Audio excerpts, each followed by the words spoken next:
it's a little bit hard to tell, but I thought we had made some great strides early, and then we had a couple days where I was getting a little worried, I think, as a lot of coaches do with the season, getting closer. And then we had a great meeting before practice yesterday, and the kids came out and performed at the level I expected them to. And so it at least seems that they're focused, and we do have some leadership in the locker room to say we need to take care of business. And we have a game, a scrimmage game tomorrow that I'm hoping our guys come out and to see how we can play against the Big East team with kind of a new style, a new system will be intriguing for me as the head coach. You didn't play an exhibition game this year, did you? No. We had a couple scrimmage games that I really wanted to learn about my team, and I think those are more beneficial than really the reason for an exhibition game is to just play in front of the fans and see your guys react in front of some fans. But I thought this year was more important to go against some really NCAA tournament teams or close teams that would be NCAA tournament close and see how our guys respond in those situations. Who? Drexel last weekend, and then we'll be at Seton Hall tomorrow.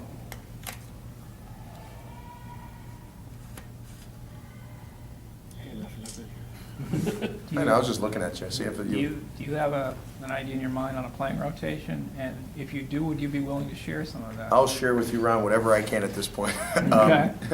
I think we've nestled in a little bit with Chaz, and I'll just tell you who I started, the last time, and we'll probably be pretty similar to maybe start the season or a change or two. But Chaz, Freddie, Javon, Putney, and Sean started at kind of in our exhibition or scrimmage game, whatever you might want to call it.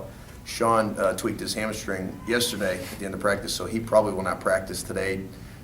Will probably not play tomorrow and sit out Sunday from a day off. And then I'm going to give Matt Hill a chance to start. He's a senior. He deserves it. He's been here, and he's doing a hell of a job of monitoring, of mentoring, and playing hard in practice and really helping a lot of different guys.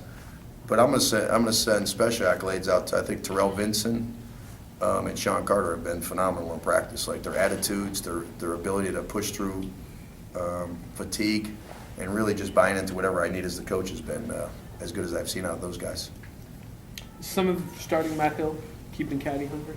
Yeah, definitely. I don't think he's deserved or has earned enough yet to really be thrust into that. And I also want him to see the game coming off the bench. To throw him in there against Herb Pope and some of those other guys they have is like his second time really on the floor in 2 weeks would be probably unfair to him. So we'll let Matt go bang with him for a little while, then maybe Caddy can come in and have some success. Playing a new style, you feel like you could go longer with your rotation if you're gonna run more and press more bodies helpful. Yeah, one thing that, in speaking to some friends of mine who were in coaching and even, the greatest thing about scrimmage and Drexel is we could talk, I could call Bruiser and he could call me and give us some feedback. And he thought that, from 2 to say however many, there wasn't that much difference between the guys, that they all were, a wave of 4 guys would come in and they were pretty similar to the 4 guys that they replaced. And so he thought that the style of play that was implemented and how we were playing was pretty positive to how we need to play for us to be successful. And it's nice to hear, as a coach, it's nice when other people who you respect and kind of mentors give you the feedback that you're looking for. Have they adjusted as well as you can expect to the changes that you're running offensively? I think so. But again, we're playing against ourselves in the same style, so sometimes it gets a little chaotic, a little ratty, a little too much like a street ball game at times for me. And so now I have to test my guys and see if they can play if the game is slowed down or if the team takes us out of the transition game. Can we play a half-court game and score the ball and also defend in the half-court? I think that's still one of our weaknesses right now is our half-court defense because I haven't drilled it quite as much as in years past. How long did it take them to kind of get comfortable with the change from But when we saw you guys a month ago? Probably about January of this year coming up. It's good though. The kids, every kid says they want to play a little bit more up-tempo, that they want to play. Well, what's happened is we've played in practice. We've been able to scrimmage and really get after it and play and compete in practice. And that's making it more enjoyable. And I think it's really raised the level of practice to where the guys are playing at a pretty good clip. When we saw you guys in Boston a month ago, talk about Chaz's production, performance, and how he's adjusted. Chaz is doing a great job.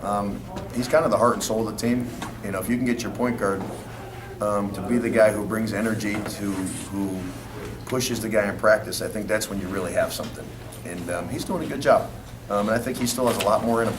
I mean, there's high expectations for him within our locker room, within the coaching staff, and I know from a lot of people that have seen him play when he was a freshman at Hofstra till last year in practice. And so I'm not sure if he'll ever be able to reach the coach's expectations, because I think he's got a chance to be a very good player. How long did it take him to knock the rust off?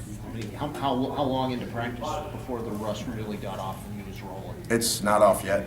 I mean, it's not even close to where I think he could be. He still was kind of feeling his way in the scrimmage, and I'm sure he's still feeling his way a little bit. But when he gets comfortable and really gets acclimated to this style, I think you'll see a team that has a chance to be pretty good.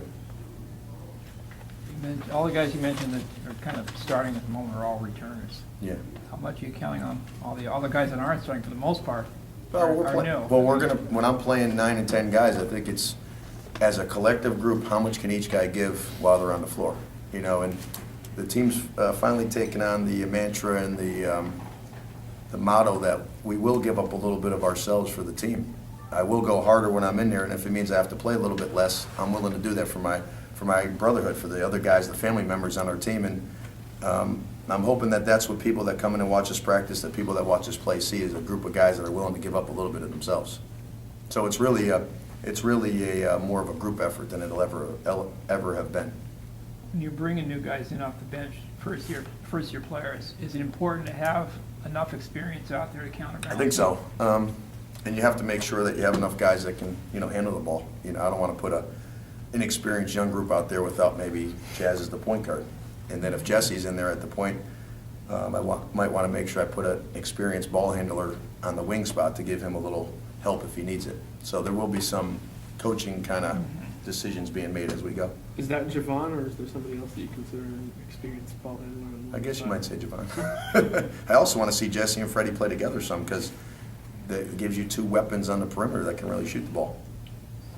Can you talk a little bit more about the balance that you guys have? It seems like you have a lot of older guys, but then you also have the same amount of younger guys. So It's great. I think that's when you actually have a program, is when a couple guys move on, 2 guys fill in. When 3 guys graduate next year, 3 more guys fill in, or 4, whatever it is. And that's when I can honestly say we have a program where it just starts taking care of itself and it turns itself over. And right now, the balance of the roster for me is great.